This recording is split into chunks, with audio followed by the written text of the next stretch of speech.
Hello, it's Peter Wright and Kathleen Beauvais with another episode of the Yakking Show Business Channel. This is a show where we bring you interesting guests to give you actionable tips and ideas to help your business thrive and survive in the interesting times we're heading into. Today is no exception. We have a really interesting guest, but it's Kathleen's job to introduce guests. So first, let's say hello to Kathleen, co-host. How are you today, Kathleen?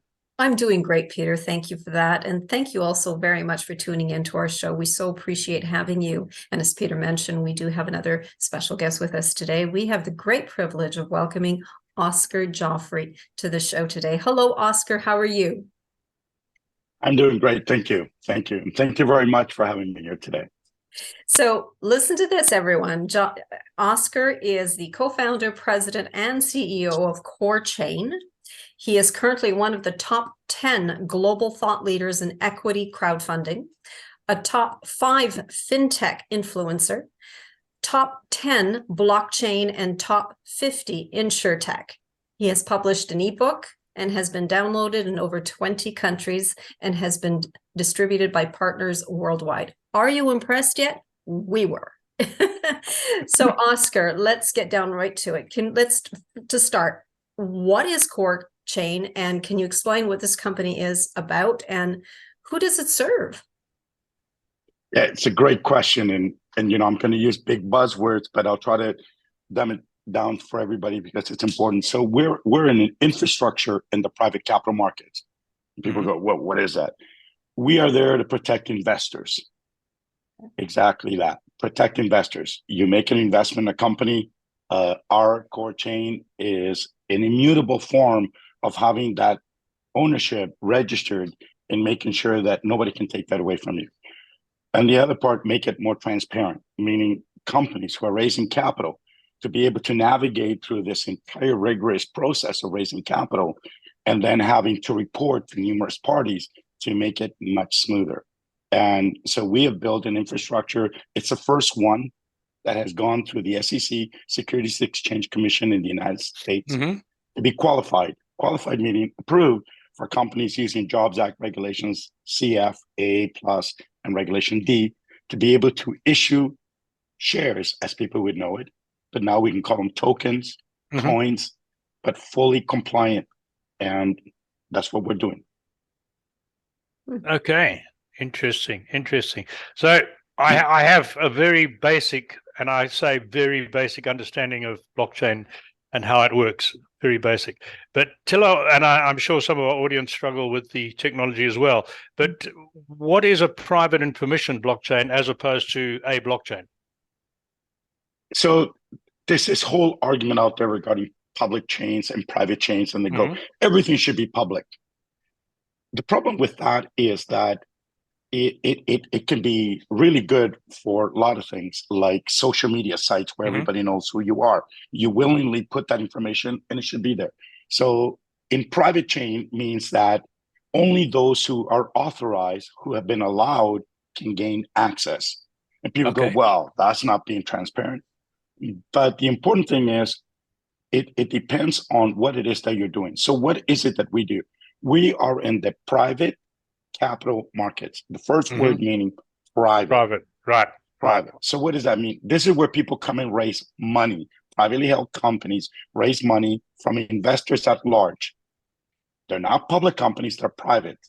And the investors are private. Their personal information is private. Not just because you put $10,000 in one, should everybody know about that and everybody coming after you? No, of course not. No. You made that investment private. So a permission-based environment like what we have at KoreChain, only regulated participants, meaning broker-dealers, lawyers, auditors, secondary ATS, SEC registered transfer agents, securities regulators. They're the only ones that can write to it and view it. And of course, the individual investor in the company. But the general public, that's not available to you unless they themselves make the decision to provide it to everyone. And so those are the two mechanics. Some would say that because it's permission, it's not a true chain. But they're both serving a purpose, and you still got to follow the regulations. And when you do, you protect investors. What the first thing I said to you is protecting investors. We haven't done that very well. And for your Investors. listeners today, they're all like, oh no, not another one of these things I fell for before. I lost 10,000 or 500,000, like the gentleman just outside of Toronto. This is not what this is.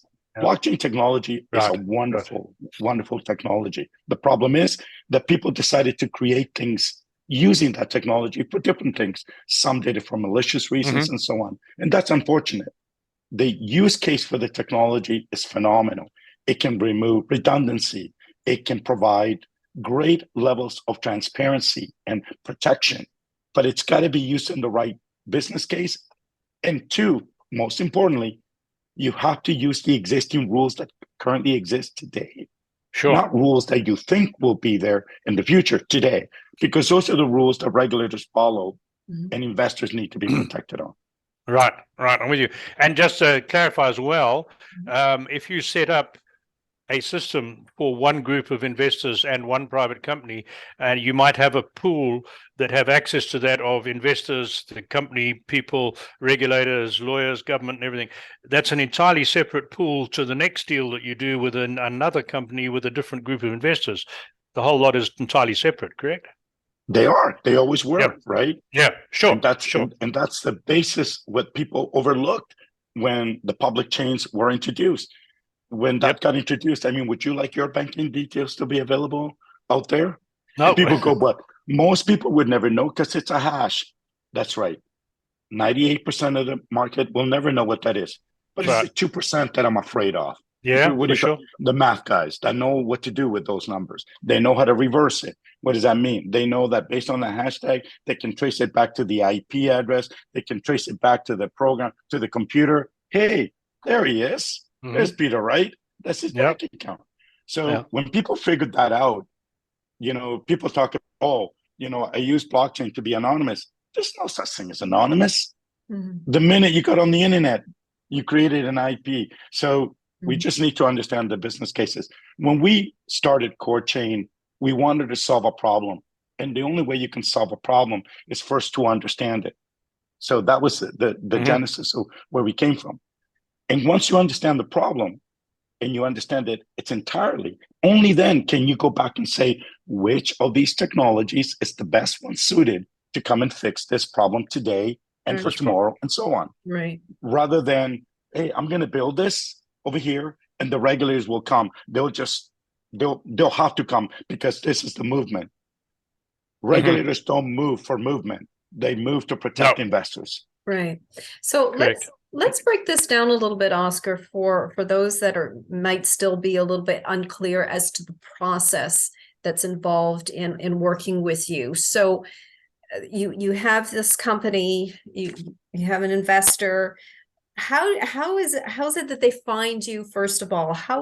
What is the process? Just to help us. The process, I mean, it's just standard.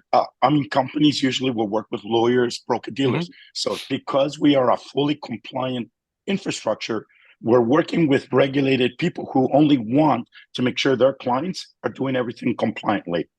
And because, see, understanding compliance is one thing. Operating compliantly is another. And why it's important in the United States? Because in the United States, unlike in Canada or other countries, you don't just get a slap in the hand. They give you a beautiful outfit called orange, and they put these beautiful things in your hand called handcuffs, and they seize everything you have, and then you prove yourself innocent. So this is the only securities regulator in the world that has their own, private police in order to do that. So we get our clients from our partners, broker-dealers, FINRA broker-dealers. Why? Because you need a broker-dealer in order to be able to transact. They're the ones qualified to be able to do KYC, know your client, ID, AML, sanction screening on all these investors to make sure that the people that are buying your tokens or shares, whatever that may be in your company, is done properly. That's what they do. And lawyers to submit the documents to the SEC, auditors to perform the audit. So they bring the offerings to us. And what we do, we work with our ecosystem, with our clients to be able to launch this offering fully compliant to the market. And when they do, they have the assurance that nobody's going to be knocking on their door asking them to either refund all their money or anything like that because of the activities by using our infrastructure in order to transact.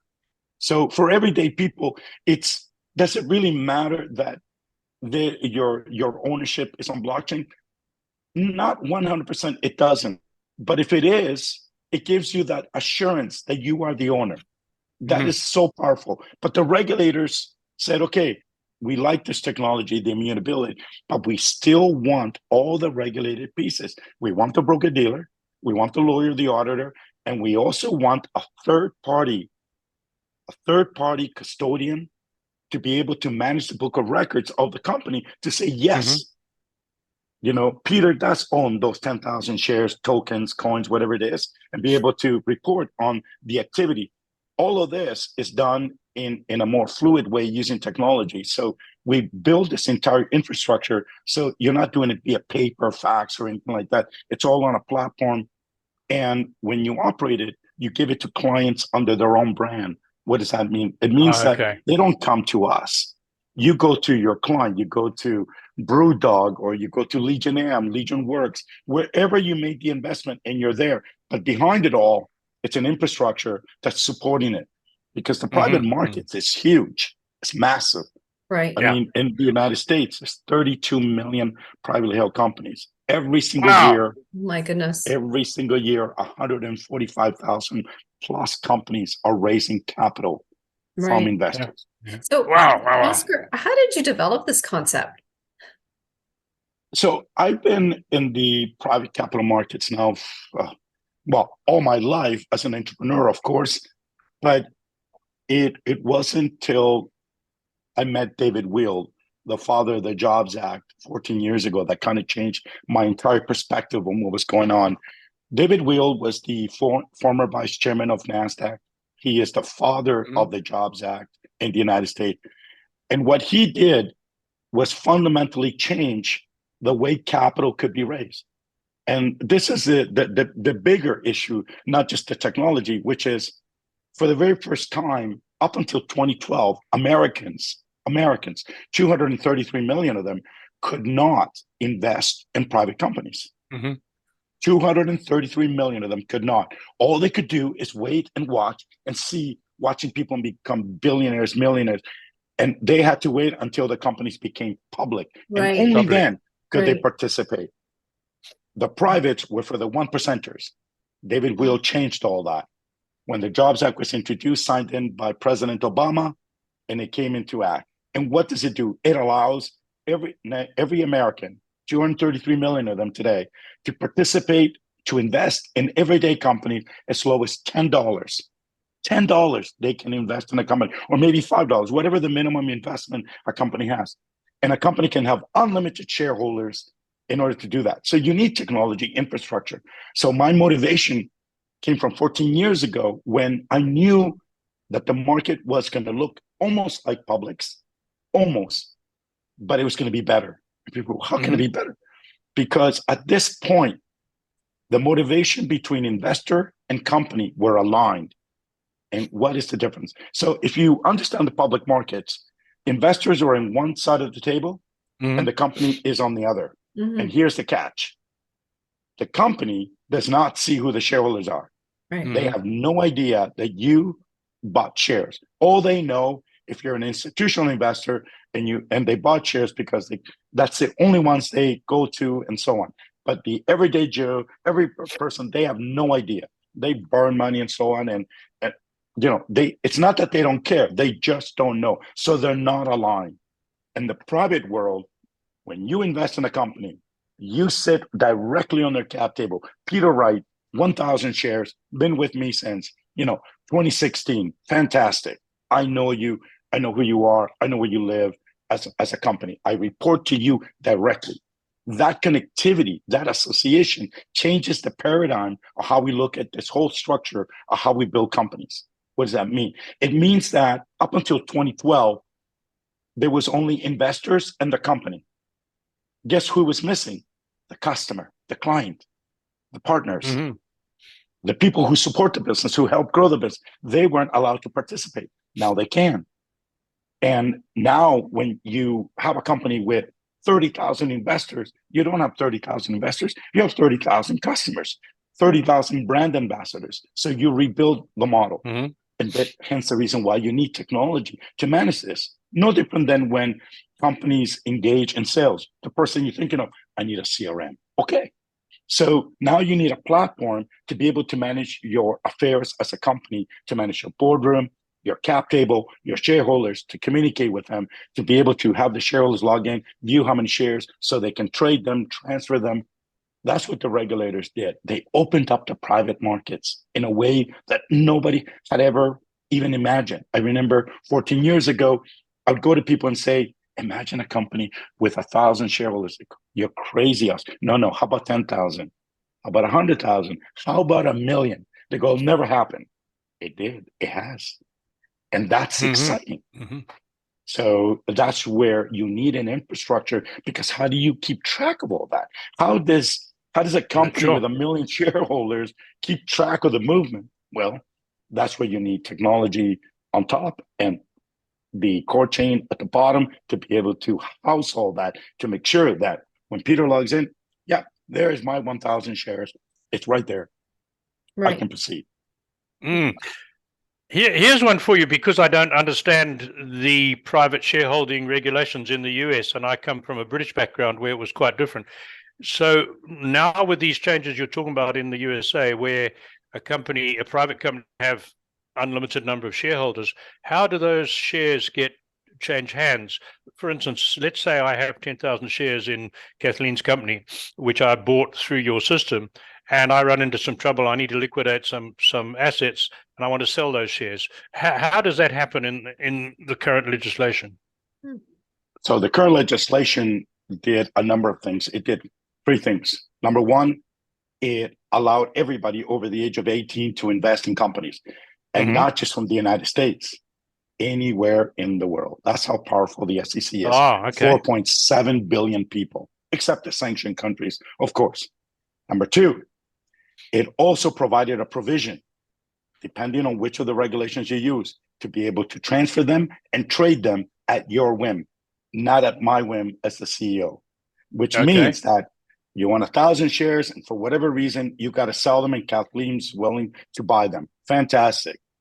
Through our platform, you can make that request. It will do all the ID, AML, suitability, all of that. And there'll be a transfer agent, SEC registered transfer agent, to complete the transaction, completely electronic. No more PDF documents, no more emails, no more going to an office.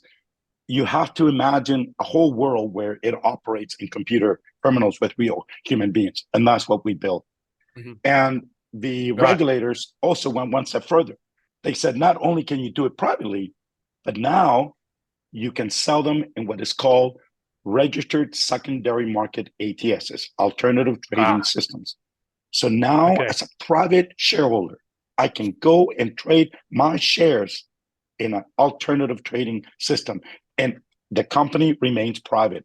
I mean, this is the holy grail. So the third part of all this is where the regulators gave the power back to the companies. And this is really important, because when David Weil created the Jobs Act, it was about stabilizing what was broken. And what was broken was that after the financial collapse in the United States in 2008, the only people that walked out with money were the bankers.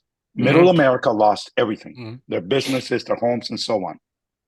And the important thing to take away from there is that what is it that a public companies are there to make money, and there's nothing wrong with that. But we are under the illusion they create jobs, innovation. They do not. In the last 30 years, they do not. And we're seeing that right now. Look at Meta. Look at every company slashing 10, 20. Why is it 25%? It's an exact number to meet their numbers, their quarterly numbers. In private world is where we create jobs. It's where we create innovation.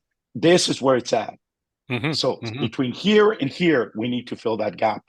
And that gap is putting the control back in companies, giving them the control. So if your only alternative in capital raising was family and friends, government, private equity, and venture capital, I have a new chapter for you.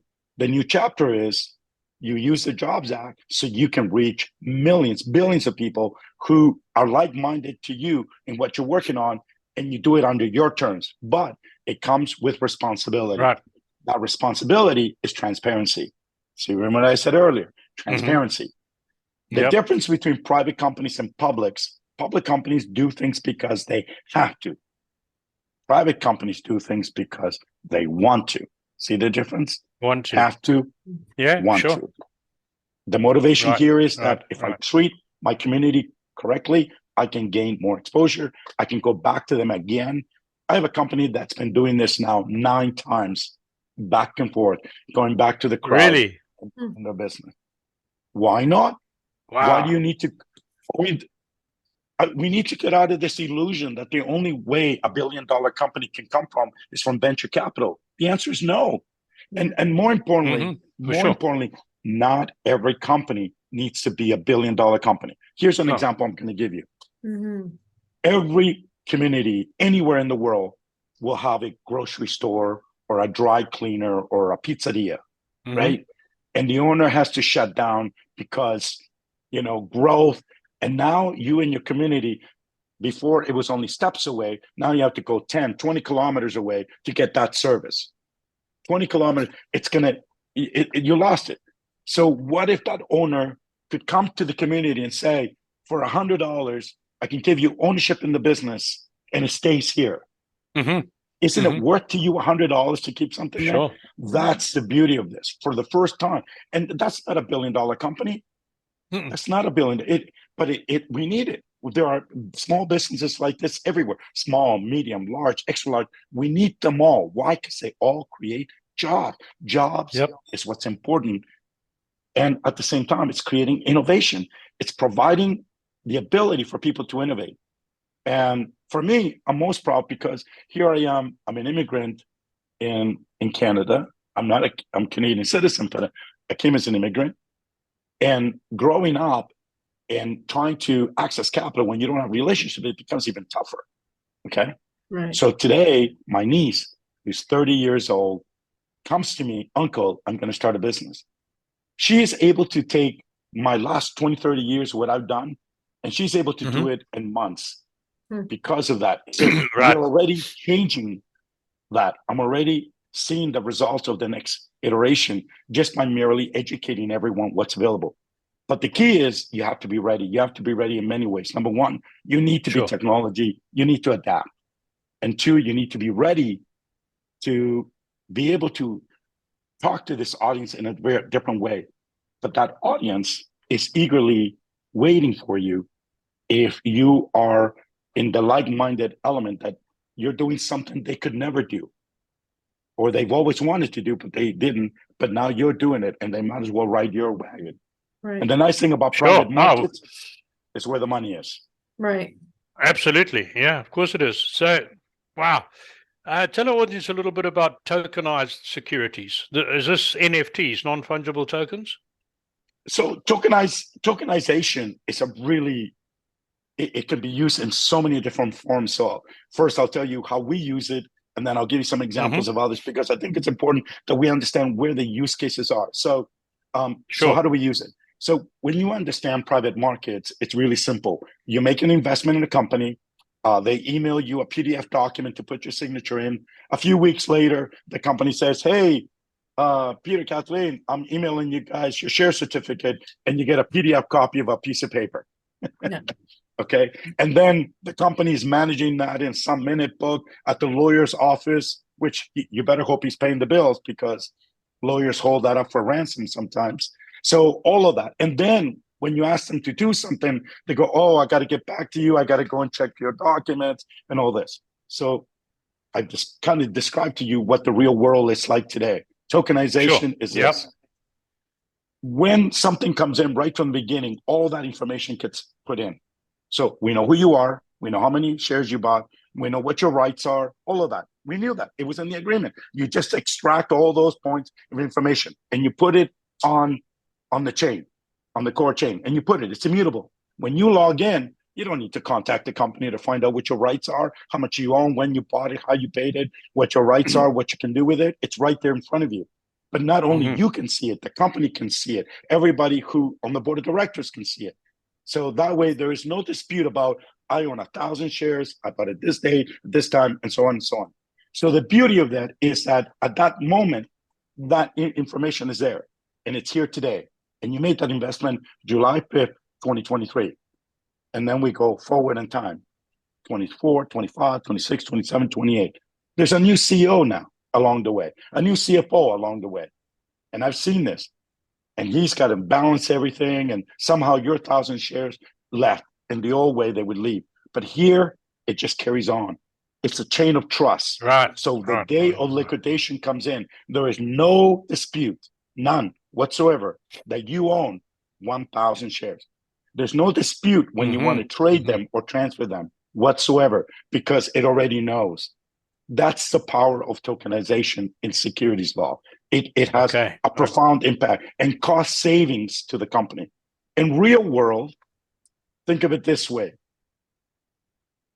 There are many things that we take for granted every single day, and we waste immense amount of time tracking and checking. Today, I just read an article about a company in the United States who has built on the blockchain the ability to trace pacemakers. Really? Okay, why is that important?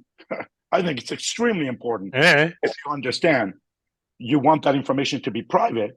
That's number one. But at the same time, you want it to make sure it's nobody can tamper with it. So if Oscar Jofre's got this pacemaker in there and he has to fly around somewhere in the world, they got to rely on that number so they don't screw it up. Wow, a real life case of an NFT. So the terminology NFT, non-fungible token, is being used in so many different ways. So in one case, it's the art and all that people are getting caught up in losing billions. On real live cases, there are phenomenal use cases. Another one that I hope it comes, because we've seen it all too often in the United States and recently in Canada, where people are selling other people's homes. Yep. I mean, how crazy is that, right? That's right. I mean, so imagine this on the blockchain. So land titles knows it's Peter Wright and Kathleen that own this property. Okay, their signature there, all of that there. The lawyer doing the selling and the buying would have to check those records. There'd be no dispute about the ownership and the identification. And the platform would handle all the IDs and AML to ensure that all of this is being done completely compliantly. Today, all of that is done in paper. That's the reason why you can have forgers and all that. So that's another example that if we ever implement it, imagine how much fraud we can stop. How much fraud we can stop, right? So these are the real life cases. Unfortunately, today, what we've seen in the market is another use of these technologies, not always favorable to investors. So I applaud the innovation in some cases, but the problem is that innovation is coming at a cost of individual investors who do not understand what is happening. And because of that, they're getting caught up on this storm that quite often, when you don't understand something, you shouldn't get in until you get a full grasp of, is this legal? Am I going to lose everything? And as much as they tell you, oh, it's okay, it's not, because there are securities laws that come into play depending on how that NFT or token was provided to the end user in order to use. And in most cases, as you've now seen with the SEC, it is a security. Therefore, investors have lost. See, investors have lost at that moment. There's a very good likelihood investors will not get their investment back. So that's why working in the KoreChain, you never have to be, as an investor, you never have to be worried. You just have to make sure that the company you're investing in is using KoreChain. Otherwise, we can't guarantee that. Right. And I can see a huge advantage for doing things when they're supposed to be done. I was just thinking, as an example, let's say in my little private company, for tax reasons, I want to transfer 5,000 shares to each of my two sons. So I send an email to my lawyer, I phone them and say, please do this and this. Now I'm over 70 years old, I could die of a heart attack tomorrow. If the lawyer sits on that for a week and I die, then that transaction hasn't happened. But under your system, as soon as I give the instruction and log in, boom, it's done, right? It's done. And not only that, you add who your beneficiary owners are. We need to stop relying on third party. We need them, don't get me wrong. Yeah, sure. But sometimes they're never there at that moment when we really need them. And at that moment, your family, your sibling, everyone suffers because of that. And I also know that, look, as a young entrepreneur, I love lawyers. I truly do. My motivation into getting into the corporate side was not one of ding, the light went on and there's a problem. It was my own pain that I had to suffer along with my board of directors, and something so simple. And here's the example. So if we had blockchain, this would have never happened. Number one, the lawyer had everything. So always remember this. We think of lawyers as our gods. So we send them everything, our subscription agreements, every disclosure made, and he puts it in a binder, shoves it on the, on the shelf unit, and among his thousands of other clients. And then you ask him to construct an agreement, right? Remember, he's got the Bible. So he's creating an agreement and so on. So we, as the board and management, review, and we're thinking, we're saying, of course the lawyer checked, because he's got the Bible. He would have checked. Nobody bothers to second guess. But every lawyer, whether you realize it or not, has a nice legal disclaimer at the bottom. There's still the responsibility of the company. So for us, I found out the hard way in 2003. In 2003, the Alberta Securities Commission in Alberta issued us a letter indicating that we have misrepresented ourselves in one paragraph. One paragraph. We weren't even raising money. But that paragraph cost each of the board of directors embarrassment plus a fine, not a sanction, because we didn't do it deliberately. It was disclosed, but the point was it wasn't disclosed at this time. But the part that made me angrier than anything else, it was the lawyer who didn't have to pay. It's the lawyer who didn't have to give any excuses other than it was your responsibility. Our argument was, wait a minute, you had everything. You had all the information. Yeah. Well, it's your responsibility to review. Okay. From that day on, and that's what people need to understand. Right. You hire them to do the work, but they're human beings. They'll forget things. Right? And the thing about securities law, you cannot forget, we should have done that. Sorry about that, guys. Okay, I'll figure it out. I'll figure something out. Exactly. You can't do that.